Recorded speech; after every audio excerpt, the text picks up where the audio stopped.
can you introduce yourself and tell us a little bit about your involvement with the creative arts? Hi, yeah, my name's Chris Pickin. I come from Billingham in Teesside, and I'm a keen photographer and a musician and a part-time promoter with an outfit called Lost in the Woods. And yeah, I think that's about it. I work as a graphic designer and a photographer for in-house for a company in Middlesbrough. Brilliant. So I first heard of it when I got to know you through Lost in the Woods, which stupidly enough, even though it's like so local to me, when it was up at Century Circle, I've never Oh been yeah. to. I had tickets for this year. So yeah, I guess we'll come back to that at the end of it when we talk about lockdown. So sadly, I haven't made that either. Yeah, yeah. Let's, where should we start? Let's start with photography because I am Yeah. dwelling in one of your Yeah, photographs. yeah, it makes a really good background actually, doesn't it? It looks cool. That I like it. Yeah, yeah, Really brilliant. So you've just been published as part of my album. yeah. In their little inspiration section, to be fair, I do keep my light under a bushel, I'd say, and I'm not very good at promoting myself. I'm okay at promoting other bands and stuff with Lost in the Woods and whatnot, but when it comes to myself and that, I'm a bit sort of overly self-conscious, shall we say, and lacking in self-confidence, I would say. So yeah, yeah. I've been taking photographs of Teesside for a very long time now, I suppose, and I've only recently really started sort of bandying them about on the internet. I think I'm kind of glad I have because it seems to be going quite well at the moment. Yeah, I really enjoy it. I think your work's terrific, and as you were saying on social media, it's not like you have the highest tech equipment and stuff. You're just kind of out there with your iPhone. I mean, yeah, I mean, I do actually. I mean, obviously at work, I'm a product photographer, so I do use like a top-notch Nikon camera at work and that. But what it is that I like to spend a lot of time outside on the edges of Teesside, on the fringes, and on my bike, riding and cycling. And I'd like to stay quite light and sort of, don't like to take a lot of equipment with me. So the phone camera is ideal for that, really. Obviously, it means that I'm constantly I'm everywhere I go. I'm constantly looking for a photograph, basically. So obviously now that we've all got these great cameras inside our pockets, I've been able to capture some quite good images of Teesside recently. So Yeah, and I love your mix of like some of it's really industrial, like abandoned steelworks and ironworks yeah, and but also just absolutely beautiful landscapes and sunsets and in images like this, things that kind of juxtapose the two. Like for me, that it's an utter thing of beauty, even though it's an yeah. industrial That, landscape. that that's kind of what I concentrate on, really. I want to show, obviously, Teesside is a highly industrial area. There's lots of brownfield sites. There's lots of ruin and desolation and whatnot. And I can see the beauty in it. I mean, it's took a while for me to do that, I suppose, over the years and that. But I've developed this sort of love for it, and that's what I'm trying to capture, basically, and trying to share with other people, really, what I feel and about the place and about these sort of desolate, lonely places on the fringes of Teesside. Yeah, I mean, I totally feel that. I live just over the border in North Yorkshire, and Yeah, every time I drive to Teesside, and not I don't so much at the moment, but obviously being at uni there for 4 years and having my studio down there, it's quite a lot. And every single time when I see the cooling towers in the distance, I'm like, yeah, literally yeah, punch the air, and I'm like, yes. And yeah, to me, it's just I understand completely that if you've grown up with it around you, and it's not not necessarily a cause for celebration for everyone, but for me, it's like I feel like yes, yeah. Yeah, it certainly is an interesting place. Definitely, it was very interesting growing up here. I mean, obviously, a lot of it's gone now. I mean, a lot of Billingham ICI. I mean, I've lived in Billingham all my life. I mean, it was probably it's probably half the size now, I'd say. I mean, when we were kids, I mean, there was the noise that came from it, and the flare stacks, and the pressure and gas being released, and that from the vessels and things like that. It was just such a strange environment, really. But that's kind of because we grew up with it, we didn't I didn't realize that wasn't the norm kind of thing. And then when I went to other towns and cities and thought, right, they don't kind of have this sort of orchestra of like industrial noises on the outskirts of town like we do. Nice, Nightmares. nice way. Yeah, Nice way of nightmare. putting it, the orchestra. But most kids, when we were kids and that, I remember a lot of people having dreams that the sky was on fire, and that was because the sky literally was on fire quite often with the flare stacks. Obviously echoed in Blade Runner, the beginning, the opening scenes of Blade Runner, and I noticed slightly in Raised by Wolves. Actually, there's definitely a Teesside inspired shot in there. Actually, in the first episode. Yeah, well, Ridley Scott's always taken inspiration from the Teesside skyline, hasn't he? I mean, that's Blade Runner skyline was based on. Yeah, it's perfect for that sort of neo-noir type thing, isn't it? Really, and that mix it in with some Japanese kind of Tokyo sensibilities, and you've got a Ridley Scott film basically. Absolutely, yeah. I mean, it was such a shame last year that the Blade Runner convention didn't happen quite as. I know. I mean, it was mainly, bless him, Rutger Hauer dying just like a few months before it. I was actually in Saltburn gazing up at all of that, and when the news came in, and that was really sad because he was going to come and be part of the convention, and I think if that had happened, then it would have been a very different thing. I mean, definitely. It happened in the form it did. It was absolutely brilliant, but God, it would have been amazing to Roy Blatty on side. Incredible. So let's talk a little bit about Lost in the Woods and your work in music as well. Yeah, Lost in the Woods it's basically an outlet for local psychedelic bands, and national actually. And international. We've had a band from Israel play for us recently. So yeah, we hire out places around Teesside, basically bring a couple of bands in, and then I usually DJ afterwards and have a right old knees up.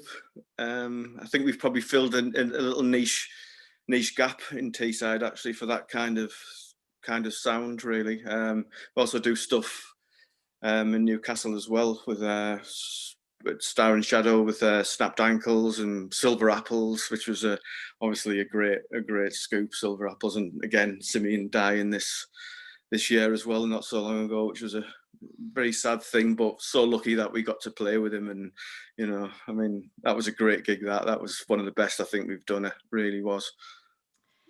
Yeah, I mean, I didn't know you then, but obviously I was there. I was so excited, being a massive Silver Apples fan, and I just, couldn't believe that he was playing at the West Garth, and it wasn't just I mean, he was magnificent, and I've heard that was one of the better Silver Apples gig on that tour, but it was like Silver Trees were fantastic. Like the whole night was just it worked really well. I mean, consider it was a Thursday night in Middlesbrough in an old rundown social club in Middlesbrough. It was just absolutely brilliant. The atmosphere was great.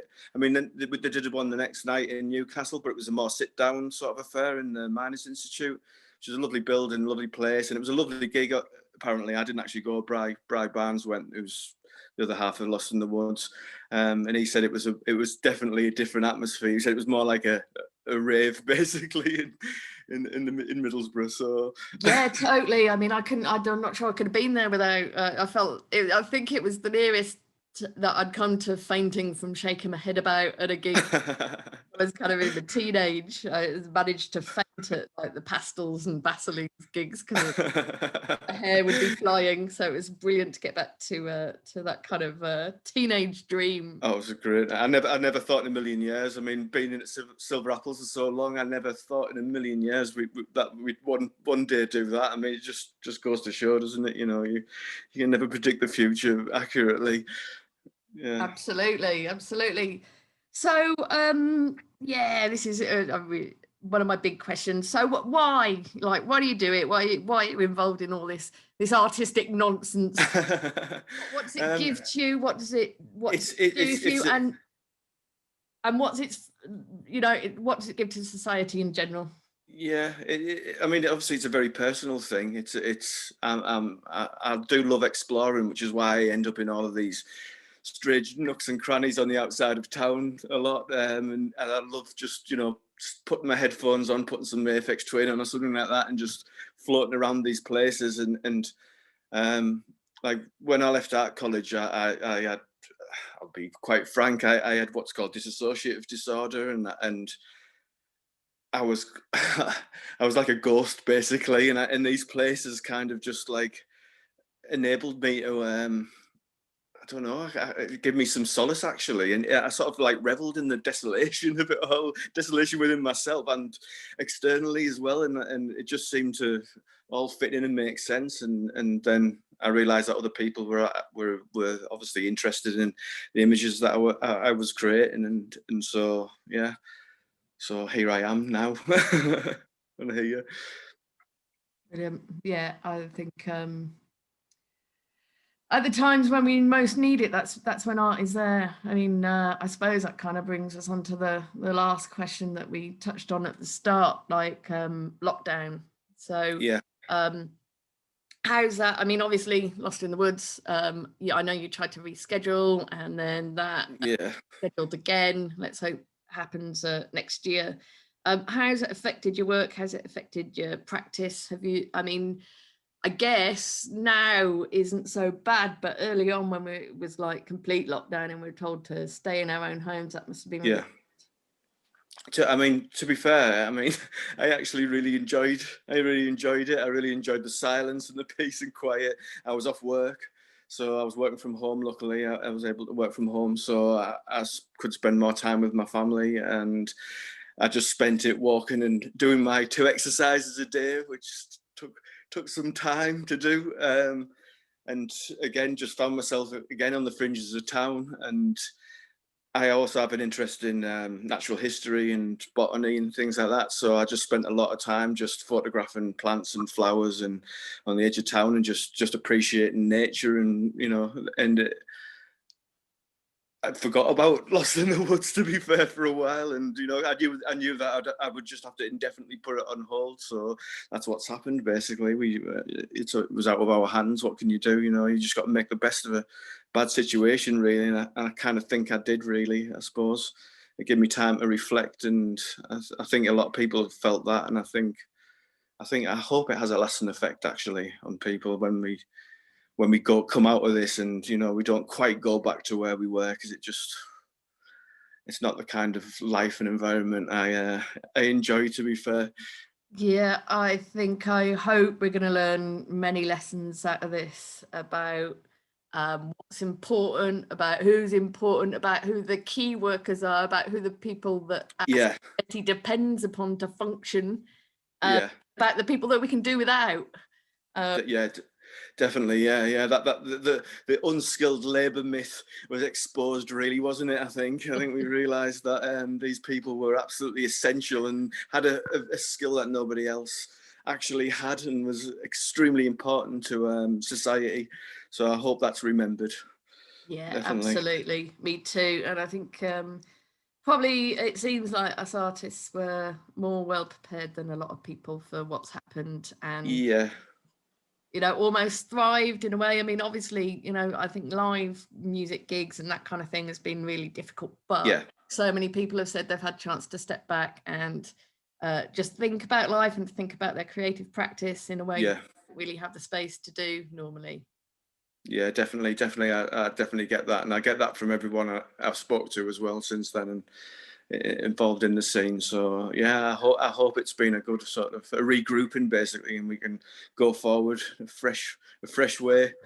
Yeah, Yeah. and you were there on the in the one gig that I've been to. Oh yeah, yeah. In That was just Disgraceland. such a wonderful night, to be at a gig. Yeah, I mean, there's so few of us there, it's so small anyway, you can't get too many people in there, but you know, just to have people, you know, have the room wrapped to the extent, and it's so personal, and to the extent that, you know, get to the end of your set and people are heckling you to start from the, just brilliant. Yeah, Really, it was really loved great. that It was night. great.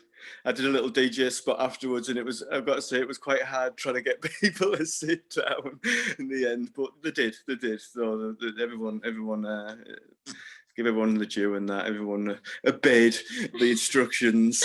Just not sit down, stop dancing. Yeah. Wow. Yeah, that is a bit topsy-turvy, isn't it? And I have to say, you know, despite all the lovely time to reflect and think about our creative practice, I am looking forward to being in front of a throbbing sound system with you and shaking them. Yeah, most definitely. Yeah. It's like I say, I have enjoyed the time, the reflection time, and that. But yeah, I do need to get in that situation again very soon. I'm missing it big time. Yes.